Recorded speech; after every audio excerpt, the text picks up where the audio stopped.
Hello and welcome, welcome, welcome. Come on in here. I'll give you a minute to sit down and get ready for an inspiring show today.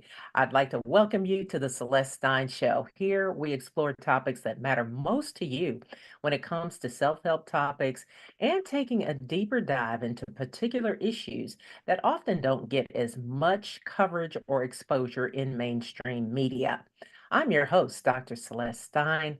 And thank you so much for joining us. Please be sure to like, share, follow, and subscribe to our YouTube channel, The Celeste Stein Show, and bbsradio.com to stay updated and get notifications on all of our live and recorded episodes. If you would like to ask questions and call into today's show, please be sure to go grab a pen and paper. That number you should call is 888-627-6008 if you'd like to join in the conversation. I'm going to give you that number one more time. It's 888-627-6008.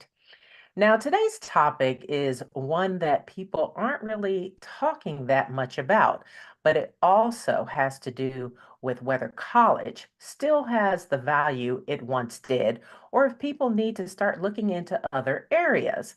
The question I'm hearing from a lot of potential college-bound high school students is whether to go to college or perhaps pick up a trade or specialized skill instead. To delve into this topic today of college or trade school, we will utilize the expertise of our special guest today. Her name is Larice Brown. Larice is a school to work transition expert and a thought leader whose articles and insights on communication and talent development have been featured in Business Insider, Inc. magazine, Chief Learning Officer, Fast Company, and the Huffington Post. She is also the author of the book, I Don't Have to Go to College, Discover Well-Paying Jobs That Don't Require a four-year college degree, and a coach for higher achievers, those that are seeking more influence and appreciation on the job. Larice, welcome to the show. I am so glad that you could join us today. Thank you. I'm excited to be here. Yes, I'm looking forward. I have gotten a lot of feedback on my Facebook page and LinkedIn page, and a lot of people are really looking forward to our conversation today and just hearing more from you, if not for themselves, for their children who are trying to make some tough decisions in the months ahead as they prepare for college. So I wanted to start by asking you if you could tell me a little bit about your background and how you became an expert in school to work transitions. The best way to start with that is my parents told me growing up two things. They were like, Larice, and my parents were born in 1951. That's important context because they're boomers and they were like, Yeah. black boomers that were like, if you work hard, you can be successful in America. And then they said, Larice, they told me young, they were like, you have a lot of book smarts, baby girl, but you have no street smarts. So with those things, that frames everything I did, which was, okay, I believed if I did well in school, academically, then I should be set up economically for life. And so Mhm. eighth grade valedictorian, went to boarding school in Middlebury, Connecticut, first Black student commencement speaker at Gettysburg College, where I graduated magna cum laude. And then I graduated and I was like, wait a minute. And then I understood what my parents were talking about when they were like, baby girl, you are so book smart, right? Like, 'cause academic intelligence is a specific intelligence, meaning like Mhm. I could memorize things. I was comfortable rehearsing information. It didn't matter if I could apply it or not. I enjoyed reading and writing, right? And the kind of the discussion, but really understanding people and understanding how the world works. I had that naivety that just was like A plus B equals C. And it's like, no, there were some other things that I had Yeah. to learn through time that had to be shifted. And specifically that like education is a small piece of the puzzle today when it comes to you're going to be economically successful. I think all parents want their children to surpass them economically. That's a safety, right? Like you can fend for yourself. Yeah. And I learned quickly that was like, okay, well, yeah, education is one piece of it, but really, how many of us go to college and we think about this is the major I'm going to pick, and this major maps to these jobs, right? Like a great example of this in our community is criminal justice. You have a lot of people that's like, well, what are you going to do with criminal justice? it's not like you're a forensic tech, which doesn't require a 4-year college degree, right? And at the same time, it's not really like you're headed towards law. So what does that map to? So again, we're not having those kinds of conversations. We're not having the kinds of conversations around internships that we need so that we cultivate those types of skills. And sometimes, even if you're a high achiever, right, or you're academically focused, we're not having networking conversations. You get jobs based on who you know.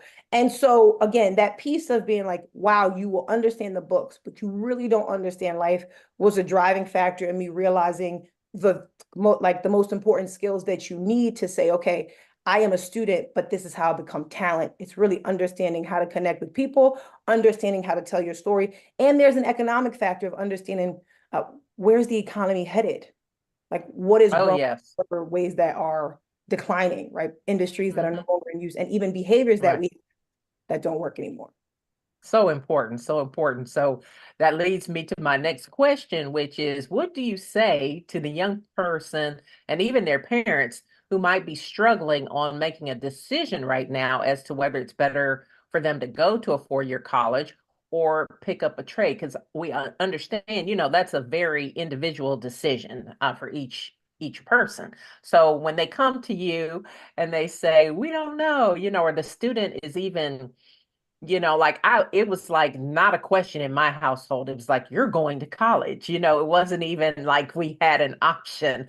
And Right. so we were strongly encouraged. That was just what you did. When you finished high school, you went to college. But Mhm. now it's very, very different. And I'm even hearing from some folks that are very disappointed that got the 4-year degree, and they're like, I feel like I was promised a pipe dream and now I can't even find a job. My field is kind of defunct, or you know what I'm saying? So for right now, for those who can I guess, yeah, well, anybody can get help at any time, I guess, along the journey. But what are you saying to those parents and those students?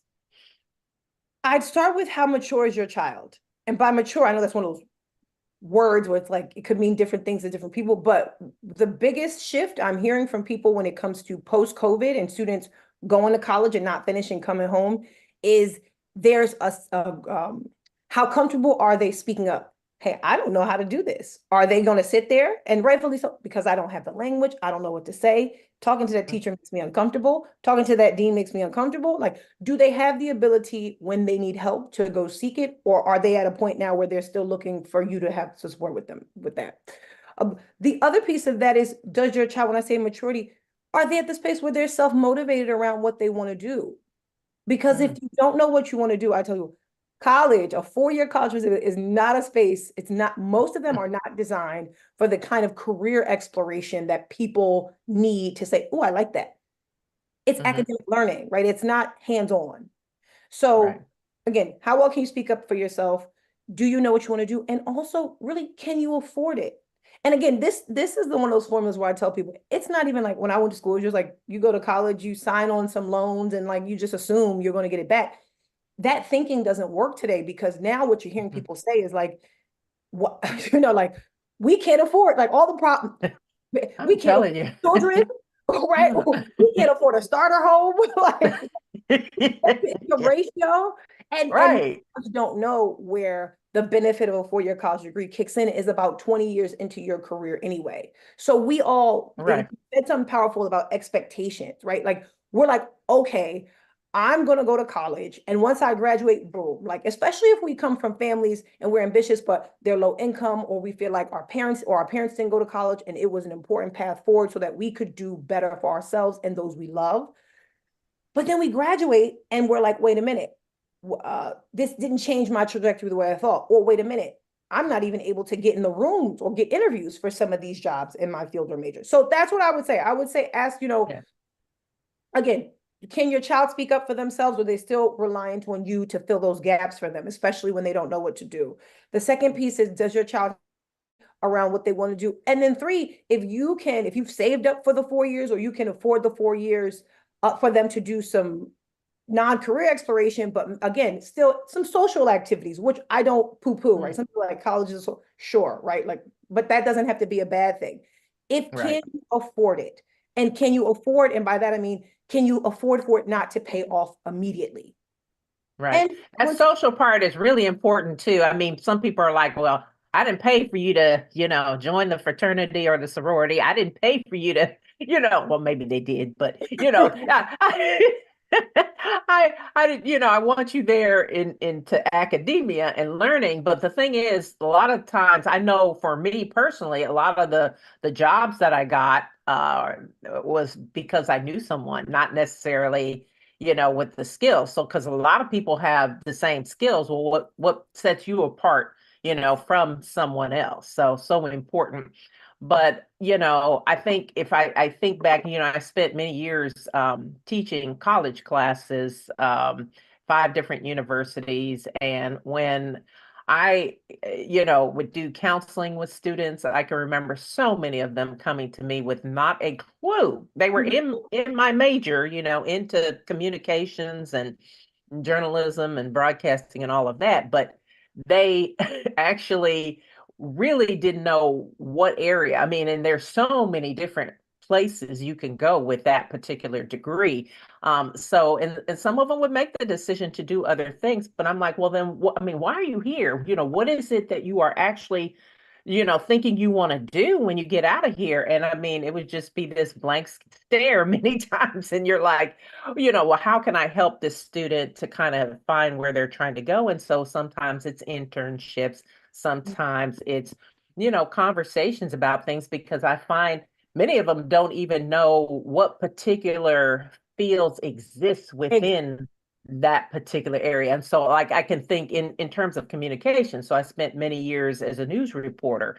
And so many times when people watch television or they listen to the radio, they think, oh, that's what I want to do. I want to be on camera, not realizing there are like 100 other jobs supporting that one position to be on the air, from your engineers to your directors to your assignments editors and, producers. There's so many people that, go into that. So some of it is also exposure. And that's where, again, networking comes into play, because you may be able to do a job shadow or go somewhere to learn more about the particular area and then make a better informed decision about what you need to learn to be competent in your field, right? So I wanted to rattle off a few statistics. I found some information. According to the National Student Clearinghouse, in April of 2023,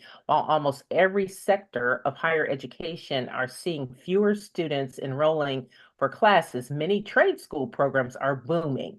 And in fact, mechanic and repair trade programs saw an enrollment increase of 11.5% from the spring of 2021 to 2022.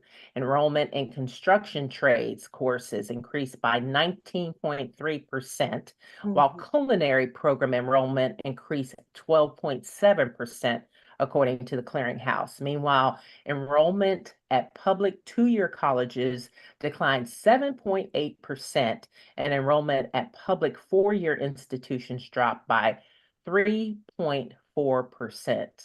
Now, so can you break it down for me and for our audience here in terms of why we might be starting to see this shift going from college to people selecting trades instead of college? And what are some of the key factors? So first, let's start with the internet, right? This is the internet generation. So when they get online, they are, I wouldn't say bombarded, but they are given, they see entrepreneurs and they see a lifestyle, and these people say college is a scam, right? Meaning like you're going to go to school for 4 years. There's no guarantees you're not going to learn any applied skills, right? Like you're going to spend a lot of money and you're not going to get a return. Hmm. So that's, sorry, I paused there. Excuse me. That's important to note because, I just want to quickly reference what you said before. People, when you were a reporter, people saw you in the front, but they didn't see what's around you, right? It's like people can't be what they can't see. So one piece of it that I'm talking about when I reference that is like they're seeing these people with a lifestyle and they're like, okay, that seems like these people are saying college is a scam. I could see that because if you ask when I teach students, the first thing I say is how many of you all know someone who went to college and then they came back and they're working at Subway or they're working at a sneaker store or they're working, and students see that. So they also have evidence around them in the day that, yeah, my friend went to college 4 years. Now they're working at a high school job. Now they're flipping burgers. So I mentioned that the potency of that visual, whether it's fair or not, that college is not working. Whatever my parents are telling me this is a guarantee, not that what I'm seeing around me, and honestly, not what some people who have a lifestyle I like are saying on the internet. Um, so that's a key piece of where you're seeing the shift around culturally, like a lifestyle. This generation is more comfortable with, well, I don't have to go to college and I shouldn't have to feel shamed if I don't go to college, because Right. that's one factor of it. The other piece that you're seeing is that in general, there's a war for 18-year-olds. People are having fewer children. That it peaked, I think the peak even enrollment, we saw a Mm. peak, I think, of enrollment in 2010, meaning like where people had the most 18 year, like the children of the boomers and Gen Xers, like Yeah. had the children. Now, again, people are having fewer children. And Hmm. so therefore, you're going to see enrollment overall decline from previous numbers. There's just not enough 18-year-olds. That's why you're also seeing people go after older people or people who would have some college and didn't finish. So I want to put that in Right. context. But the way you're seeing the decline in enrollment around 4 year versus 2 year has to do with not only what we talked about on the internet, but also the recognition of the top two reasons people aren't going to college are because they have to stay and help their families. And then Mhm. they can't afford it, right? And that's overlooked. Meaning, if you have to stay Yeah. and help your family, if your family's in a tight spot, how are you going to do 4 years away? You're looking, trade schools are more immediate. There's a quicker path to money. Whether you go through a trade school that has like more apprenticeship, if you do HVAC or something like that, or even just the programs, those programs can be 6 months to a year. My brother transitioned into welding, it was a year. So, under the context of like, if you need money, you're going to go spend 4 years and then go get some money, or you're going to do a year and get some money. And also to that Yeah. big picture, which is again, colleges are up against their own narrative of, well, if you go to college, you're going to make more money. And these students are like, no, you can't sell me that blindly. And so that's where you're also seeing that conversation shift for students. I think parents still are taking a little bit longer to get there. So I'm glad that a lot of parents are asking these questions, but students, at least if it's up to them, they're more willing to say, listen, I know that a 4 year college isn't a guaranteed path to success for me. But that's to speak to some of the statistics, right? There is a lifestyle factor. We don't have to go to a 4 year. There's a recognition of where can I make quicker money, Right. especially if I'm not considering the 4 year, or if my family needs help. Yeah. One thing, I wanted to know if you have, those parents that really they have their heart set on the child going to college. I know I was extremely devastated when my daughter told me she did not want to go to my alma mater, Spelman College in Atlanta, Georgia. I was devastated, but at the same time, um, what do you say to those parents? See, it's not just about the young folks, it's about their parents too, because they Yeah. can put a lot of pressure, hey, you need to do this, but what do they say? To thine own self be true. What do you say to them? Like hey, I often couldn't talk to the parents who might have questions Mhm. because of FERPA, the laws and everything. It's like your child's an adult, they're actually, a young person that's making, able-bodied and able to make decisions on their Yeah. own. But have you had to have that tough conversation with the parent? I have. And originally, when I wrote the book, I don't have to go to college. It was geared towards parents. And I did a test run trying to run workshops, which I should have known anyway, because anybody who tries to rev up a PTA will tell you it's challenging to reach parents. Oh, But yeah. they weren't receptive.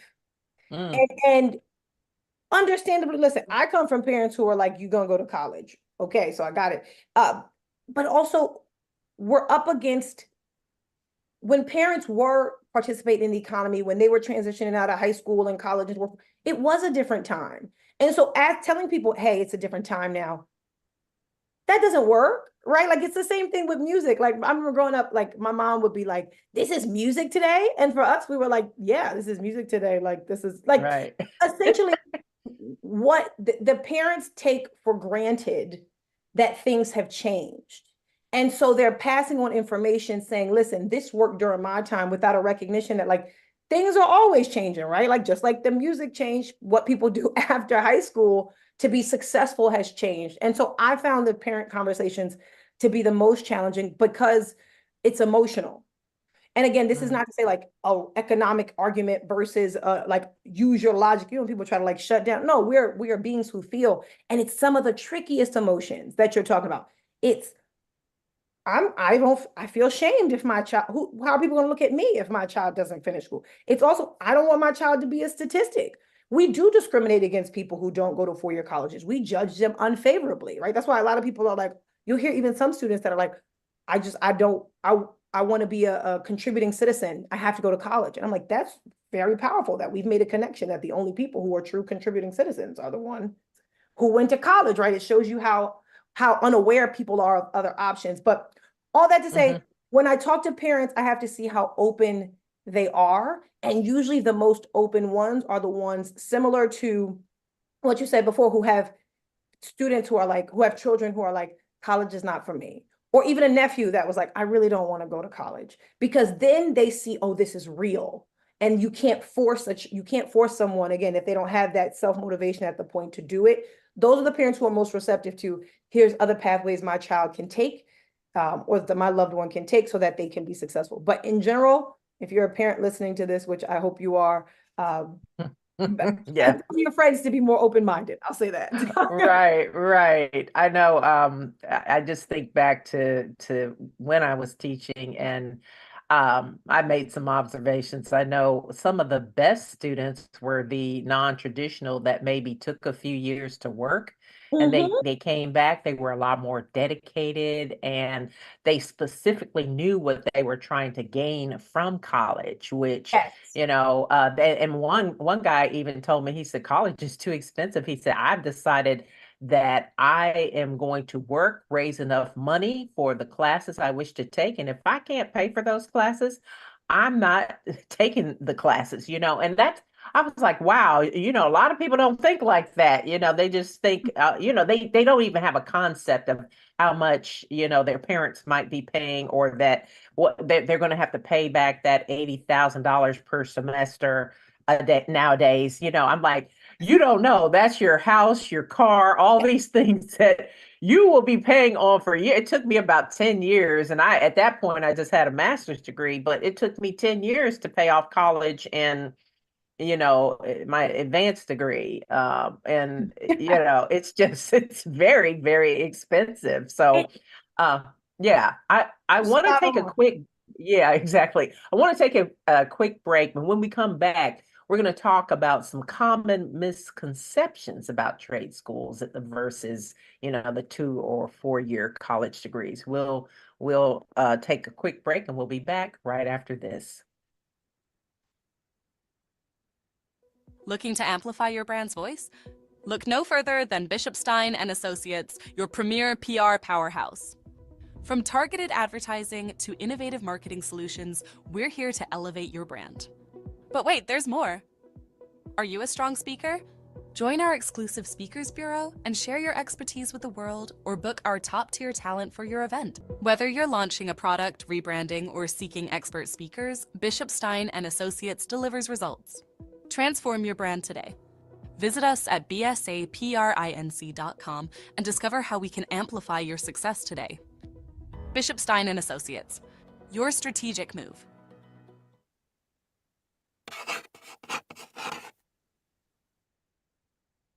And welcome back. We are here today talking with Larice Brown. And Larice, we were just getting ready to delve into some of the common misconceptions about trade schools, versus traditional four-year colleges. What are some of the things that you think people don't have a good take on? People think trades are the dirty jobs. And so Hmm. immediately that brings up this connotation of like, okay, if you're a trade, then maybe you're working sanitation, or like maybe you're welding, but maybe, instead of thinking like, hey, actually, um, there's a lot of innovation happening. within trades. So people don't often think of aviation mechanic is a Hmm, trade. You know, the that's people who right. fix planes. Again, just to get away from the connotation of dirty jobs, right? And also recognizing that in addition to trade schools, we're also talking about things that require certifications or apprenticeships, right? It's not, Right. it's expanding that understanding, that saying, listen, really trades are skilled jobs. It's called skilled trades, right? It's the idea that you have to practice something hands-on. So the first misconception is like, it's not about the dirty job. It's really a recognition of you have to do the skill in order to be able to do the job. And that's distinctly different from four-year colleges where you're going to talk, you're going to discuss, you're going to write papers, you're going to verbalize. But really, the second week into a trade school or program, you are learning the specific skills you need for the job. So that's the first misconception. And it's not always a dirty job.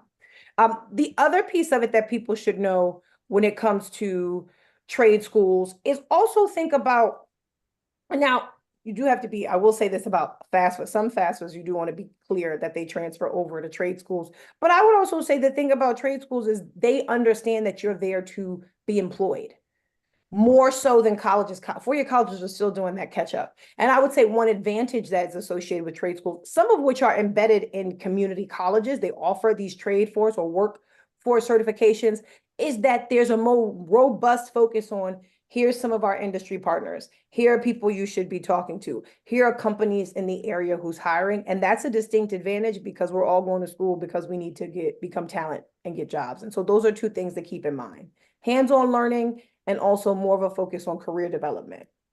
Yes. One of the things that I think too, we haven't touched on so much is the reason people think about that. You did say, people are like, hey, I 4 years from now. And so um, I think people often wonder, well, can I get a well-paying job, and how would you actually define a well-paying job that doesn't require a four-year college degree? So what are some of the types of jobs? I know you've alluded to a few of them, but can you tell me like some of the top jobs that people might be going for that mainly require a trade or special skill? Absolutely. So some of the immediate ones with trades we think of course, are welders and HVAC technicians. And again, when I say HVAC, you all, this is powerful too. These are people who focus on refrigeration. So everything from when you go to get your cold soda from that machine, right? If it's warm or syrupy, they need to fix that. But also the people who set up the refrigeration that keeps large computer systems warm. I mean, cool, right? Like they set Mhm. it up so that the air blows, because you imagine, I mean, our iPhones stop when they get too hot. So imagine people who collect a lot of data, or these organizations that put a lot on the cloud. HVAC people work with them as well. So that's just a visual. So there's trades. Um, the other aspect is healthcare. Healthcare is booming because we have a lot of boomers who are aging. And so in addition, we think of healthcare, oh, we think of doctors, but there's a surgical tech. That's not a job that requires a four-year college degree. Or even the people who do the radiation tech, that doesn't require 4 years college. The people who also do the scans, right? Physical therapists don't require a four-year college degree. So giving people an understanding that healthcare, which is booming and growing, these are jobs that do not require a four-year college degree, and they're not trades, Another piece is cybersecurity or IT. We rely on data. This is a key piece of even what's driving AI and the automation of some industries. But these jobs don't require a four-year college degree, especially cybersecurity. This is growing, it's in demand. I don't know how many people experience the CrowdStrike, the blue screen, but that's Right. cybersecurity, right? We Mhm. need people who understand how to data breaches, how to prevent people from being scammed. So when that whole Cash App scam thing was going on, I'm sure you saw somebody that this is cybersecurity, right? This is the fact that Mhm. somebody can call you and pretend to be your bank. And so again, Mm. these are jobs that are well paying. And when I work with students, I encourage them to think of well paying simply supply and demand. Like when you look at where the world is headed, and you will see, whoa, there's a big demand there. And you'll realize when these jobs, because these jobs don't require a four-year college degree, people aren't aware of them. So the supply is often lower. And so I'm glad we're having this conversation. Even in the last one, I Mhm. would note is graphics, people who are creative. So video game designer, even being an interior designer, right? You can go to a community college and get some insights on architecture and business.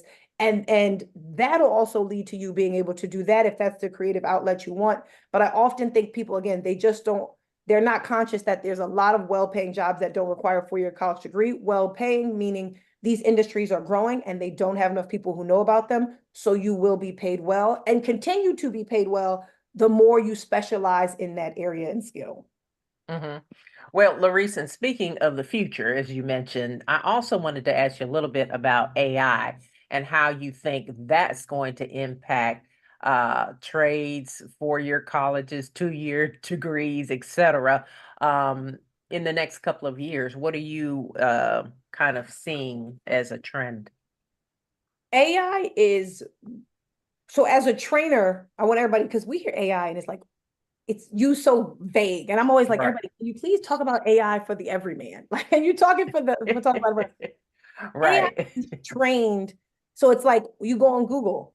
Oh, you're searching for this. Okay, so I know this is important to you. It's trained based on what we're already doing. So the most common example of AI, people will talk about Chat GPT, right? Which is like as people type in things, it's learning different styles of writing, and it's also giving you information in different styles. There's a lot you can do there. But again, remember, it's trained by people. But the core of AI, what it's going to take out is anything that can be automated, meaning like there's a repetition to it, there's not a human element that's required. They're the first to go. And those are actually the four-year college degree, this historically four-year college degree industries. And this is also why those who are graduating four-year colleges are doing they are uh, less likely to be employed than the average worker at time. This is the first time that has happened, I think, since the 90s. And so let's go through those industries, right? So when you consider publishing, well, guess what? That can be automated now. You can collect some data, right? You can put it in Chat GPT. Somebody can boom out a manuscript and have it edited, or Grammarly, right? That can be edited. The other piece of it is even in financial services. This is about large data collection or even intake, right? I don't need to hire you to intake that information. I can have that set up for that person. That person can shoot it out to me and make recommendations for you, right? Through a bot. So I don't even have to talk to somebody in that case. So the other area, even in consulting, right? A lot of these industries that the graduates want to go in, especially again, technology, it's about Chat GPT. It can code. What do we need you to code for? So the industries that are most immediately hit, and we're seeing this because the headcount has been permanently reduced. And when I say that's another way of saying like they're not growing again. I think anecdotally, that story of Tyler Perry, they showed this AI machine that you put in some information and it creates the visuals for you, and it also can write the story for you. Even entertainment is up against the fact that we can make AI videos, right? Like we can, so I say these traditional Right. industries, entertainment, finance, even law. A lot of law is like, where do you get the case law from? And then like read the contract. I don't need to pay somebody to read the contract for $200 an hour if Chat GPT can scan it and tell me what's the most important piece or tell me what case law I should focus on. Yeah. I'm not gonna Well, pay. that's so interesting. I was talking to my brother last week. He's a dentist in Washington, D.C., and his office has adopted some new AI technology. And he said, this stuff is so cool. He said before, they would have to kind of look at an X-ray and read it and say, well, it looks like you have a cavity here or whatever. Well, now the AI takes that same picture and compares it to like, umpteen other documents Mhm. and looks at, previous x-rays and everything else. It can tell you the percentage of decay, and I mean, just amazing stuff and exactly what needs to be done. So I'm like, well, what's happening next here? It's going to be a robot that can probably do the surgery. And, Right. you can press the button as to what needs to be done, but AI pretty much could diagnose the issue, take Yes. all of this machine learning in terms of how to do or can be programmed to do, the cavity or whatever it's going to be. And soon, even very skilled positions like that will Mhm. be replaced, possibly by AI. It will certainly, it helps in many ways, but it'll certainly change the way things are being done. Yeah. And it will probably allow more patients to be seen because not as much time will have to be spent analyzing and determining things like that. And I will say yeah, another thing with my field, I mean, television has been using AI for quite some time. I know when I started in television many moons ago, there would be, a studio, and usually there would be 3 to 4 cameras. One would be above, that may take a picture of the whole studio. And then when you're on camera, there are 3 cameras, usually a camera one, a camera two in the middle, and a camera three. So one on the right, one on the left, and one on the middle. And so, that's why sometimes you may see people they're they're supposed to be on camera 2 and they're looking at camera 3, that crazy stuff that Mhm. happens sometimes when you're on the air. But um I know that there used to be 3 people, 3 camera operators generally when I would be anchoring and stuff like that in the studio. And there would be a floor director, so 4 positions. Well, now the last time I went into one of the stations in Nashville where I used to work, I was like, this is crazy. They were all robotic cameras on the floor. And Mhm. so I was kind of back in the back, and there was a guy who basically, programs and, Yes. making sure that whatever the shot's supposed to be, the producers and the directors are looking, the director especially is looking at what camera is supposed to be from what angle, they kind Yeah. of put all that on the scripts and program that in. Well, there was 1 person instead of 4 now taking charge of what was going on. And the only time I saw him really have to do anything was, and this was when they first started using the cameras, but was one of the cameras was a little bit blurry, so he got direction from the director to change the focus on the shot. So he switched to manual and was adjusting a manual shot. And I was like, man, so you now only have to pay 1 person. And that's going to happen more and more. For my PhD, I was studying AI and things like augmented reality and how it's all going to impact us going forward. And some of the things that they're already using in Yes. other countries, like when you talk about the travel industry or even in Mhm. hospitals. I was watching some video of it was like in a nursing home. The robots, each one costs about $6,000, and the robots would they replaced like all they had a nursing shortage anyway, but they replaced all of them with the robots, and they would come in and tell them what time to take their medication. It would play Mhm. games with the people, Mhm. had them up exercising. It could lift, there are a lot of injuries in the healthcare field from lifting and things like that. So Yep. I think it's going to completely transform the world Absolutely. as we know it today. And I'm not talking a long time. I think in the next 3 to 5 years, we're just going to be like, oh my God, the only thing I really worry about is, who is okay. We talk about artificial intelligence learns from people, like you said earlier, Mhm. and so who is actually doing the teaching?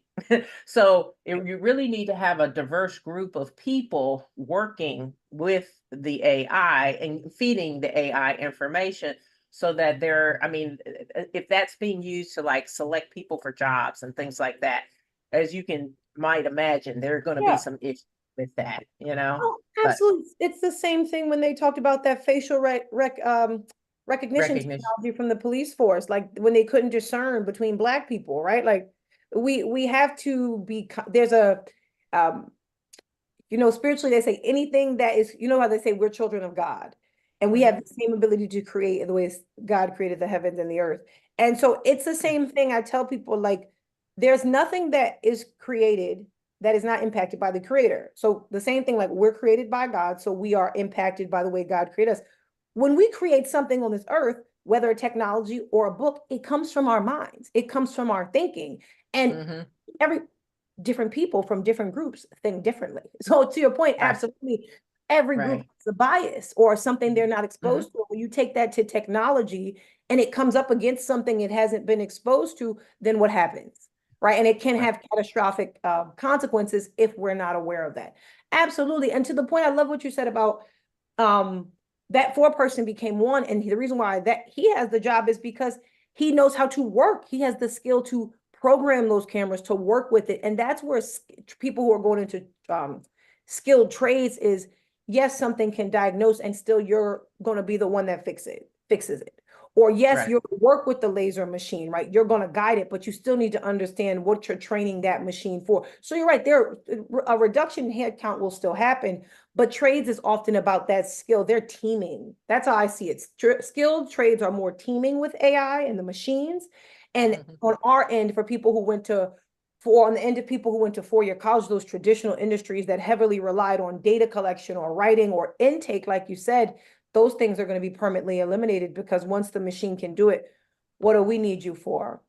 Right. Well, I think, one thing that's really good is, I love being a creative because see, that's where it's all emanating from the mind. Yeah. You're thinking of things. That's one thing right now AI can't do. It has to get that from us because we have unique lived experiences, right? Where we've actually learned, but after a while, they're worried it may catch up, right? And be able to rewrite programs. I guess that was like in the iRobot movie where it can Mhm.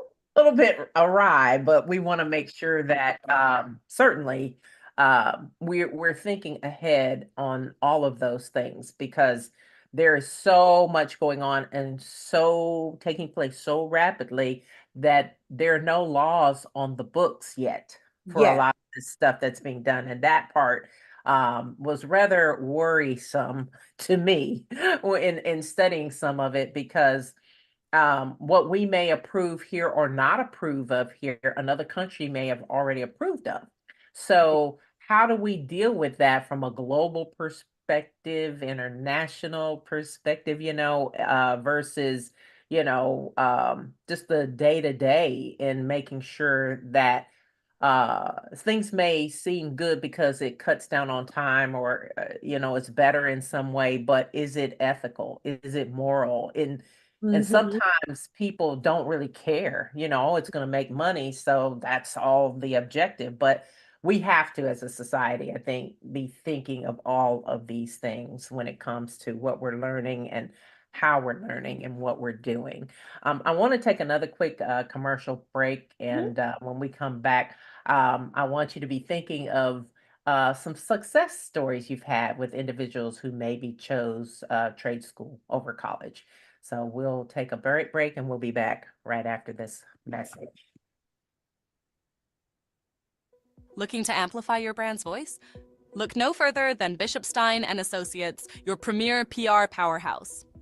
From targeted advertising to innovative marketing solutions, we're here to elevate your brand. But wait, there's more. Are you a strong speaker? Join our exclusive Speakers Bureau and share your expertise with the world or book our top-tier talent for your event. Whether you're launching a product, rebranding, or seeking expert speakers, Bishop Stein and Associates delivers results. Transform your brand today. Visit us at bsaprinc.com and discover how we can amplify your success today. Bishop Stein and Associates, your strategic move.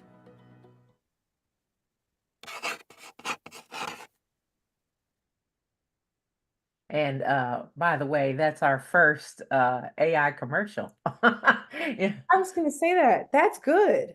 I was looking, Yeah. oh, I like this.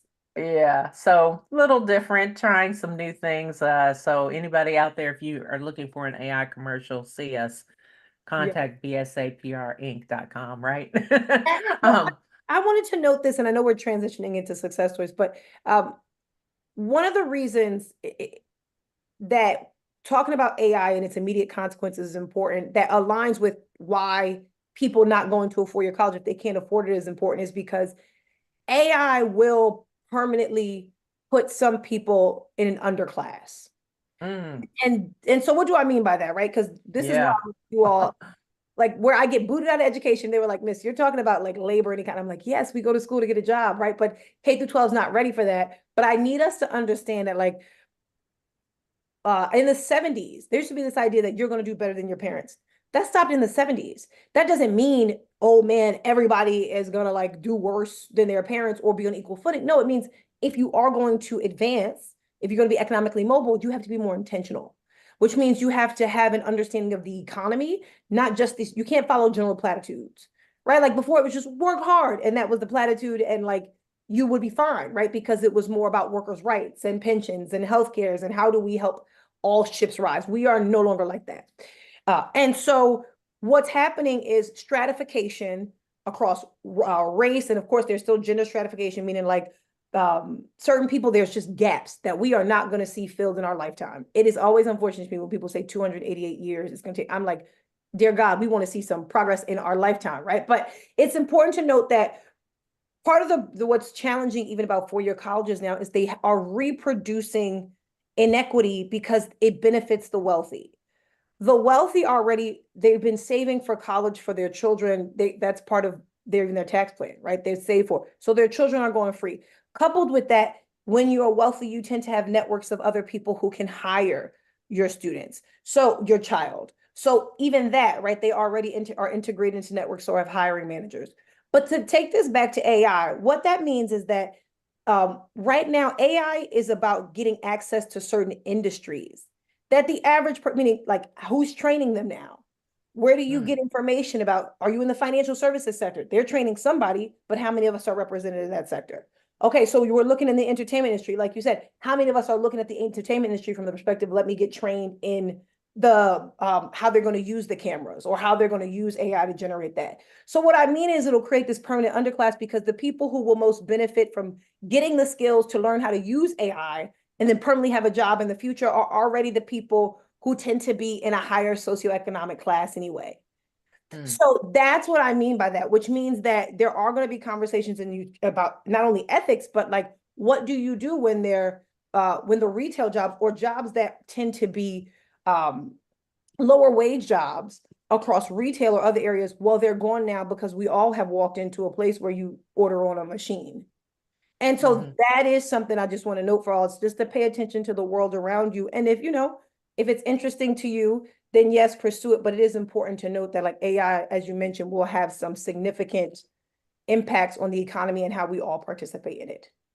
Yeah, just wow, such interesting food for thought. I mean, these are things that we should really all be paying attention to and looking into and talking to our children about because even people in academia, one of the things that I found even in doing some of the research I was doing, it was that we were like kind of hamsters on a hamster wheel, especially in the field of communications, because just think about what has happened in the last 30 years.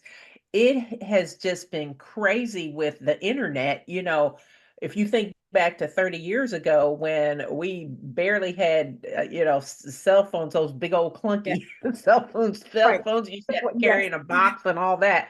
Now they're so small they can be on a watch, a Yes. little tiny device on your hand or whatever. So all this is happening and it's happening so quickly that the people teaching it, Mm-hmm. they may have been teaching for 30 years plus, right? That, And so there's little time to update those skills sometimes. So the students are coming in having used computers and phones and internet and everything else from the time they were born. I can remember my son coming in at 2, turning on my Mac, like, so I mean, it's just part of their life. It's part of yeah, who they are. And so sometimes, that's where this whole college question, how do you make sure that the skills are being updated on the faculty side? Because that's a small little secret. A lot of people aren't talking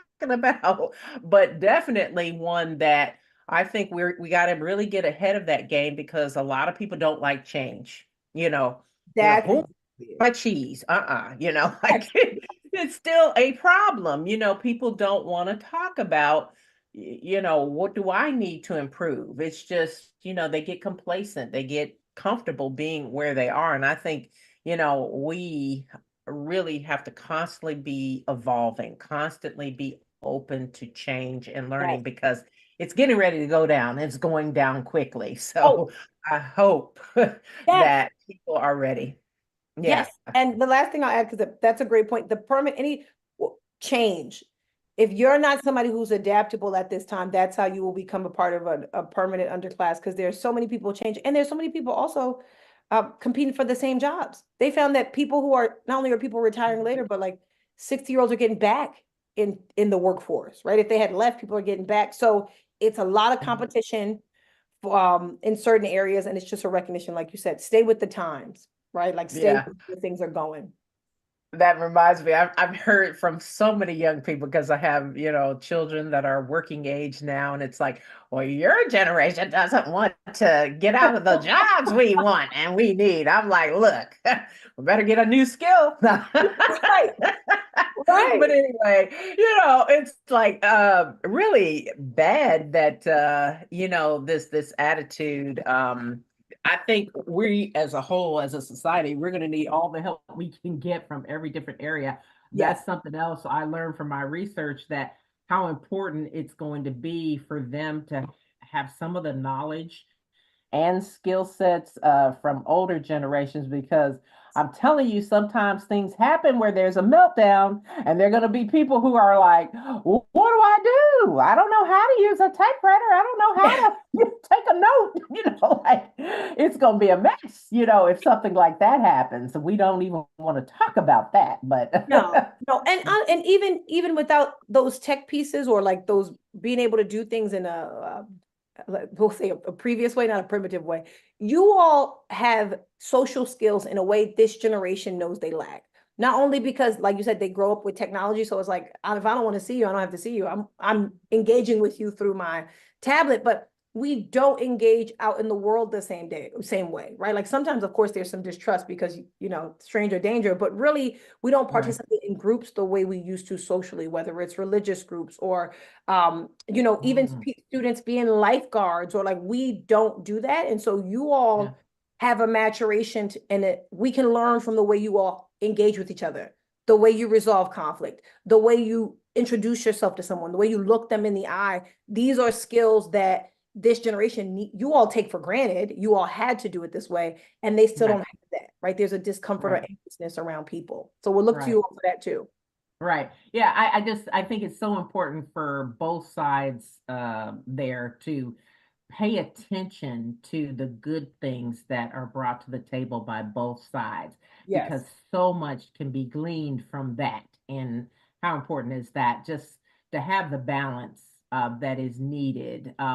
But I think that, and I look at a lot of folks, especially younger generations, that I love, some of the things I love about them is that they really do push for true work-life balance. I was Yes. like, I grew up, there was no work-life balance. It's like you go to work and you stay till you get the job done. I mean, it was not good in that sense. And so they really take the time to make sure their mental health is in check. If something doesn't feel right, they say something, and I think that's really important, because some people, it's like, well, I just grew up at a different time, and it was a different way of doing and looking at things. But see, by having AI and access to some of these tools, we'll be able to do things better, quicker, Yes. etc. So maybe you have more time for the good things in life and enjoying, your family, your children, and so forth. We almost are out of time. I wanted to ask if you had a success story that you'd like to share, of somebody who made that decision to go to trade school, over college, and kind of what helped them in their journey to make that decision and how it ended up. Yeah, I'll share one. My brother, I remember I was writing the book. He was at a point where he had a job at FedEx under a contractor for I think about 10 years. And the cost of living, he was in North Carolina, and the cost of living had increased significantly. And we were like, you need to get a skill. And so he went back to school, and again, he was under time constraints. He has a family, and it was like, what's the shortest path to where you can get a raise to a better job? And he went into welding, which is big in Fayetteville, North Carolina. But I would say that resulted in that change alone. He went from, I think, a job that was about $15 to $22 an hour, which is a significant skill jump. So that's one example, right? That's an example of when someone's older and they're looking for that path. Another example is I had a student who was an intern. She was one of my interns, and I noticed she struggled with writing. Anytime I would give her an assignment about writing, she just was not able to do it. And I said, and English was her second language. It is her second language. Her primary language at home is Spanish. And I told her, in New York, the community college system is big, so it's not like they automatically think, oh, I have to go to a 4 year. And I said, have you explored being a Spanish translator for a business? Like instead of doing because of course there's a writing competency you need to do, but you get to use your primary language. And she was like, oh, that's something that I will do and I will look at. And she had no idea. And that's what I mean is that like that's a growing skill. Like they're growing in demand. People are Yeah. asking for people who speak Spanish and other languages to be translators at any business, whether it's hospitals, right? Or any kind of, especially government services or we need people who can translate. That doesn't require a 4 year college degree. So Right. what I do is I listen to students, I pay attention to their interests. One of my other students, he went to college, but the book exposed him to video game design. It was something he previously had not thought of. And so I will say the biggest success story from the book is the exposure to, okay, if this is what you're interested in, do you know these jobs are available whether you go to a 4 year or not? And the other success that comes from the book is people understanding expenses that parents don't often tell them about. Right, like the parents don't tell their students like this is how much I pay on rent, or like okay, we're gonna take the car, but like this is car insurance and this is the gas and this is things. So a big piece of success is students willing to ask those questions to their parents about, well, how much would it really cost for me to be on my own? So there is the discovery of new opportunities, but there's also the recognition of self-sufficiency is money, and understanding, well, how much do I need to make so that I can be on my own one day, even though this generation is going to be with their parents till they're 30, which is not a shady thing. I'm not saying that shit. I'm saying that it's like cost wild. And we Right, will right. we'll blame the boomers. Yeah, yeah. Well, housing. Oh my gosh, that's a whole nother show. Yes, Like yes. it's so the affordability is just something else. But speaking of your book, I don't have to go to college. This is the book she wrote. Tell people where they can find your book as we're wrapping up here. Yes, you can find I Don't Have to Go to College, discover well-paying jobs that don't require a 4 year college degree across 8 industries on Amazon. So type in Larice Brown and I Don't Have to Go to College and it'll pop up for you. Thank you so much. This has been a wonderful pleasure. I tell you, I wish we had more time because I feel like we were just at the tip of the iceberg here, but we did cover quite a bit. So thank you so much for coming on today. Oh, it was wonderful. I appreciate you having me on, your good energy and questions. I'm grateful and Yes, I'm confident more great things will come from this conversation. So thank you. absolutely. We'll have to follow up and do this again as some of these changes are taking place. So we'll definitely see you along the roadway there. So that's all the time we do have for today's episode of the Celestine Show. We hope our discussion has given you valuable insights to help you make an informed decision. A big thank you to our special guest again, Larice Brown, for sharing her expertise and wisdom. And don't forget to please go check out and get a copy of her book, I Don't Have to Go to College, for more in depth information. Join us next time as I continue to try to bring you conversations that matter. Until then, stay curious and stay informed. If you missed any part of today's show or you want to hear more, visit our YouTube channel under the Celeste Stein Show hashtag and subscribe for updates. You can also catch all of our episodes on bbsradio.com. Thanks for tuning in. Take care. We'll see you next time. I'm Dr. Celeste Stein on The Celeste Stein Show. Bye bye.